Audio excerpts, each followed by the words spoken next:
Hello guys, back to my YouTube channel Radhe Radhe ব্লগে সবাইকে স্বাগতম। আজকে কিন্তু পনিরটাকে রান্না হালকা হালকা করে ভেজে নেওয়া হচ্ছে।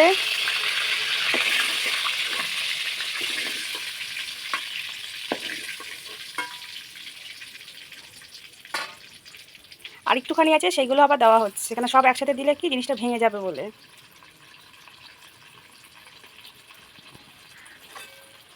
তেলটা গরম হচ্ছে কি না একটু দেখে নিলাম প্রথমে একটা দিয়ে, তারপরে আস্তে আস্তে সবকটাই ছেড়ে দেবো।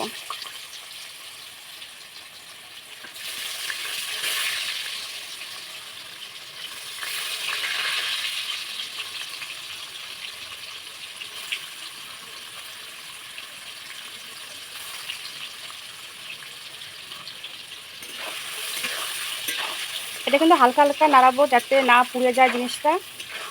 পনির কিন্তু বেশি পোড়া পোড়া কিন্তু ভালো লাগে না, হালকা হালকা লাল লাল করে ভাজা হবে। যেটা ভাজা হয়েছে সেটা কিন্তু আমরা তুলে রাখলাম, কারণ বেশি পুড়ে গেলে কিন্তু ভালো লাগবে না। পনির সবসময় কিন্তু হালকা হালকা করে ভাজতে হয়। ও ভালো কথা, এর মধ্যে কিন্তু আমি আগে একটু নুন দিয়ে দিয়েছিলাম তেলের ভিতরে, তো সেটা স্লিপ হয়ে গেছে, তো দেখাতে পারলাম না। তোমরা কিন্তু তেলের মধ্যে হালকা একটু নুন দিয়ে দেবে, তাহলে কী বলতো মানে সবকটা পনিরের ভিতরে নুনগুলো ঢুকে যাবে। এবার পনিরগুলো সবগুলো নামিয়ে নেবো।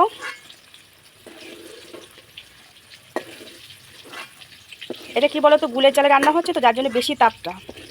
গ্যাসে হলে কি সুবিধা হতো, হালকা হালকা হতো ভালো হতো।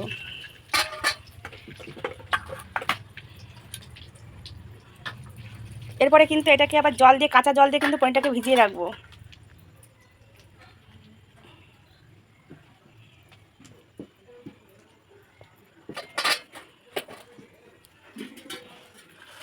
এবার এর মধ্যে কিন্তু এই যে দেখতে পাচ্ছ দারচিনি, এলাচ আছে আর লবঙ্গ আছে, কিন্তু দারচিনি আর এলাচ দেবো। এটা একটু বেশি দেবো, কেননা পোলাওটা কী বলতো, তাহলে একটু স্বাদটা একটু ভালো হবে। কারণ পোলাওটা আছে কিন্তু প্রচুর আছে, প্রচুর বলতে প্রায় 1.5-2 কেজি, 2 কেজি মতন পোলাও, মানে পোলাও হবে।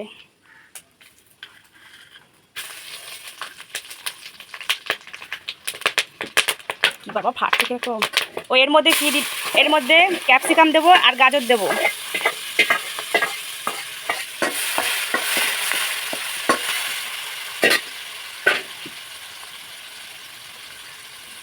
আর এটা আদা দিচ্ছি এর মধ্যে 2 চামচ মতন, 2 না এটা 3 চামচ, ভুল হয়ে গেছে সরি, তো 3 চামচ মতন আদা দিয়ে দিয়েছি। প্রথমেই বলেছি পোলাওটা কিন্তু বেশি হবে। এবার এটাকে কিন্তু সুন্দর করে নাড়াচাড়া করব, যাতে মশলাটা নিচে না লেগে যায়।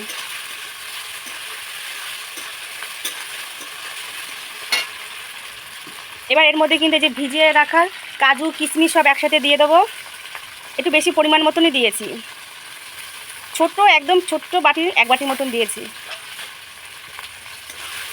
এবার সুন্দর করে নাড়াচাড়া করব, যাতে নিচে না লেগে যায়, কড়াইটা যাতে না পুড়ে যায়। এবার এর মধ্যে কিন্তু পরিমাণ মতো নুন দিয়ে দেবো।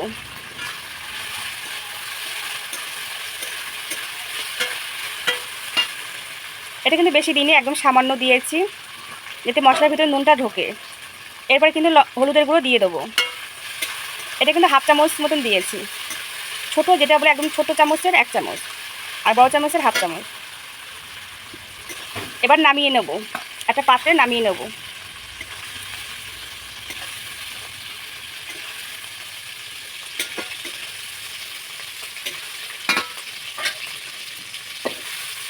খুঁতেটা উঠছিল না, সব ওই জন্য হাতা নিয়েছি, মানে পুড়ে যাচ্ছে, পুড়ে গেলে কিন্তু ভালো লাগে না।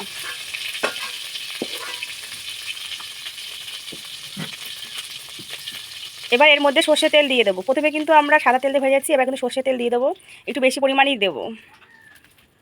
ওই যে বলেছি পোলাওটা একটু বেশি হবে, তো তার জন্য একটু বেশি মতন তেল দিয়ে দিয়েছি। এখানে প্রায় 250 গ্রাম মতো তেল দেওয়া আছে। এবার এর মধ্যে কিন্তু দিয়ে দেবো তেজপাতা, 7টা তেজপাতা দিয়ে দেবো। তেলটা একটু গরম হয়ে নিক।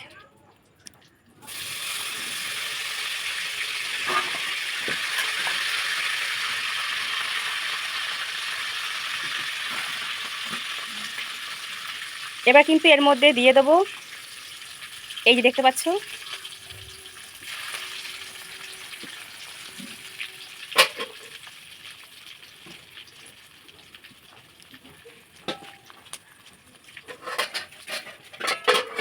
রাইসটা কী বলো তো, আগে থেকে আমরা ওইটাকে মানে নামিয়ে রেখেছিলাম, করে নামিয়ে রেখেছি, সেটা দেখাতে পারলাম না। তোমরা কিন্তু পারলে কিন্তু আগে থেকে একটু রাইসটা করে, বাবা নাড়াস না, ছেড়ে এসে গেছে, বিরক্ত করা শুরু করে দিয়েছে, নাড়াস না বাবা। রাইসটা কিন্তু আগে থেকে করে রাখলে কি বলতো সুবিধা হবে, তাহলে ঠান্ডা থাকলে চালটা তাহলে একটু শক্ত শক্ত থাকবে, তাহলে নরম হবে না। ওর মধ্যে কিন্তু হলুদ দিয়েই আমরা রেখেছি রাইসটাকে।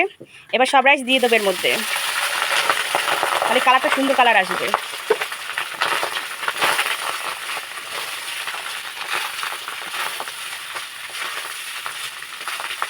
এই যে হলুদের কালার কেন বলো তো, আগে থেকে হলুদ দিয়ে রাখলে হলুদের কালারটা আসে।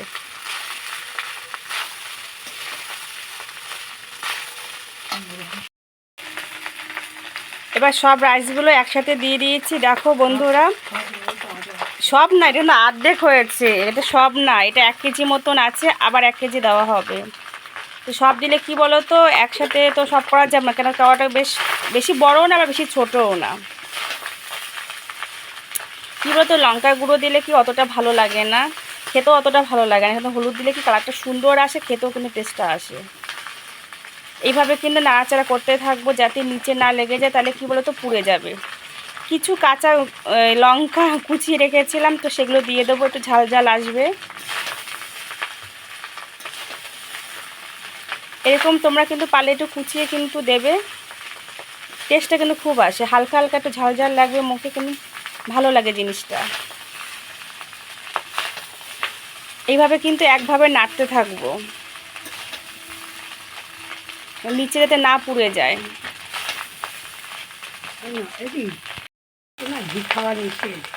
এর মধ্যে কি বলতো, একটু ঘি দিলে কিন্তু টেস্টটা কিন্তু ভালো আসে, বাট একটু ঘিটা দেবো না, কারণ সবার একটু পেটের প্রবলেম আছে, তো যার জন্য কিন্তু আমরা দেব না, ঘিটা কিন্তু দিচ্ছি না, সাদা তেল আর সরষের তেল দিয়ে কিন্তু রান্নাটা হচ্ছে। এবার কিন্তু এর মধ্যে একটু চিনি একটু বেশি দিয়ে দেবো, কারণ ঝাল মিষ্টিটা সবার কিন্তু ভালো লাগে। যেন ঠাকুরের সেবার জন্য করা হচ্ছে, ঠাকুরকে কিন্তু ভোগ দেবো, ঠাকুরকে ঝালও খাওয়াচ্ছি, আবার মিষ্টিটাও খাওয়াবো। একটু বেশি পরিমাণ মতন চিনি দিয়েছি, মিনিমাম 3 থেকে 4 চামচের একটু বেশি দিয়েছি।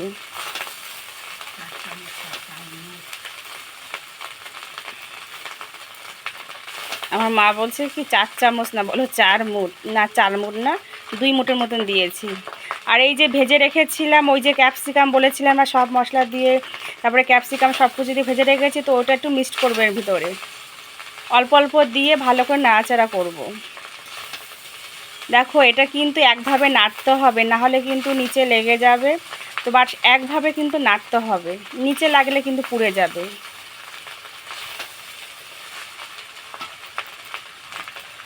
এবার এই যে দেখতে পাচ্ছ পনির দিয়েই কিন্তু এটা করা হচ্ছে, এটা হবে কি বলো তো, পনির পোলাও।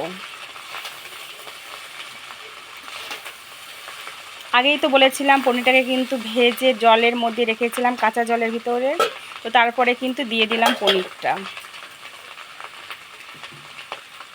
এর মধ্যে কিন্তু হালকা একটু জল দেব,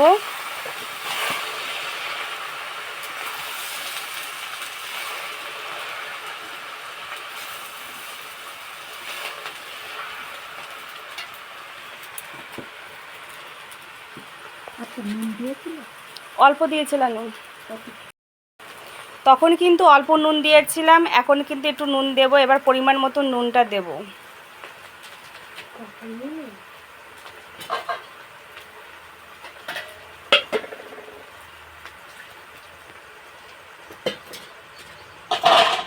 নুনটা দিয়ে কিন্তু ভালোভাবে নাড়তে হবে। ও হ্যাঁ, এর মধ্যে কিন্তু মশলা দেব। কি কি মশলা জানো, এর মধ্যে আছে এলাচ আছে, দারচিনি আছে, লবঙ্গ আছে, গোলমরিচ আছে, সব কিছু কিন্তু মশলাটাকে ভালো করে আমরা এই যে দেখতে পাচ্ছ জলের ভিতরে ভালো করে কিন্তু গোলাবো। এটা কি হতো, গুঁড়ো হলে ভালো হতো, কিন্তু আমরা বেটেছি তো শিলে, যার জন্য এইভাবে দিচ্ছি। দেখো কালারটা সেই আসছে না, সেই কালার আসবে, যেমন দেখতে তেমন স্বাদ হবে।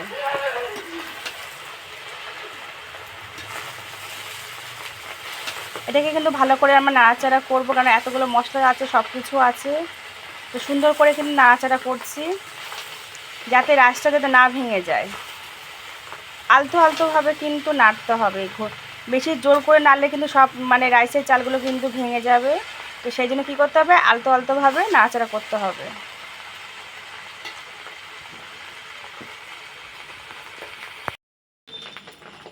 এর মধ্যে কিন্তু আতর দিয়ে দেবো।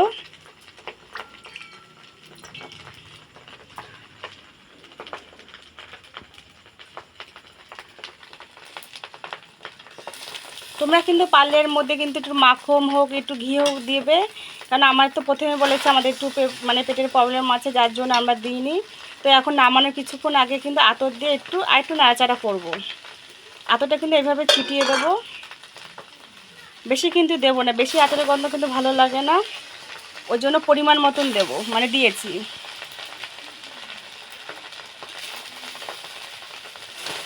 দেখো বন্ধুরা, সেই টেস্ট হবে আর সেই কালার এসছে।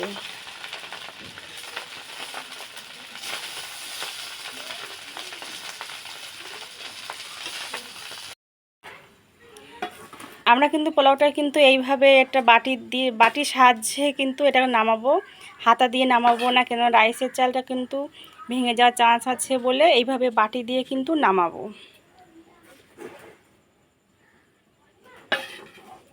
এটা কিন্তু হাফ হয়েছে, এখনও পোলাওটা কিন্তু পুরোটা শেষ হয়নি, মানে এটা কমপ্লিট হয়ে গেছে বাট পুরোটা এখনও শেষ হয়নি।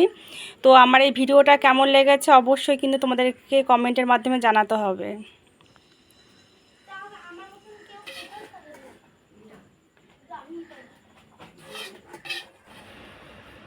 এই দেখো থালাটা কিন্তু আমার ছেলে সুন্দর করে পরিষ্কার করে নিয়েছে, ও আবার একটু হাত দিয়ে একটু পরিষ্কার করে নিল।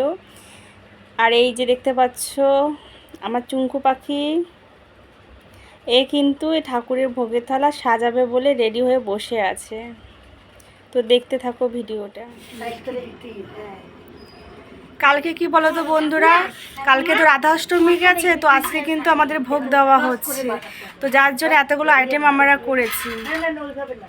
তো এই ভিডিওটা কেমন লেগেছে অবশ্যই কিন্তু আমাকে জানাবে, পারলে লাইক কমেন্ট শেয়ার করবে, একটু সাবস্ক্রাইব করে দেবে। Tata bye bye, next time আবার আসছি পরের ভিডিও নিয়ে। ওদিকে নিয়ে তোলো, তুমি ওখানে যাইয়া তোলো।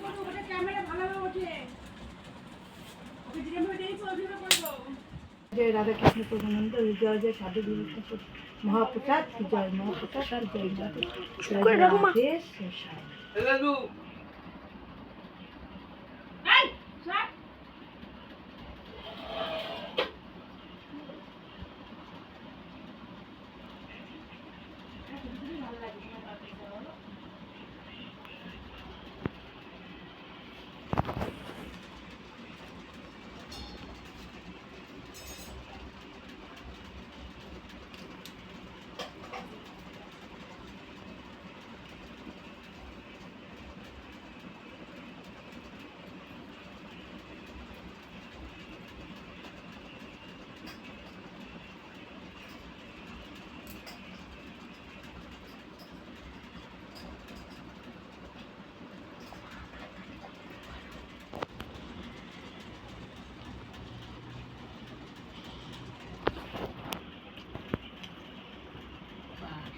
এগুলো নিয়ে নিবি, আমি একটু নেবো না। বেগুন ভাজা টাজা খাবো, বেগুন ভাজাটা দেবো, একটু প্রসাদ এখানে দিয়ে দাও বাস। আর সব ভাজা তুমি নেবা শাসা বললো নিচে না, শশাগুলো থাক বাস। এবার নিয়ে যাবে, নিয়ে যা, আমি দেখবো এখানটায়।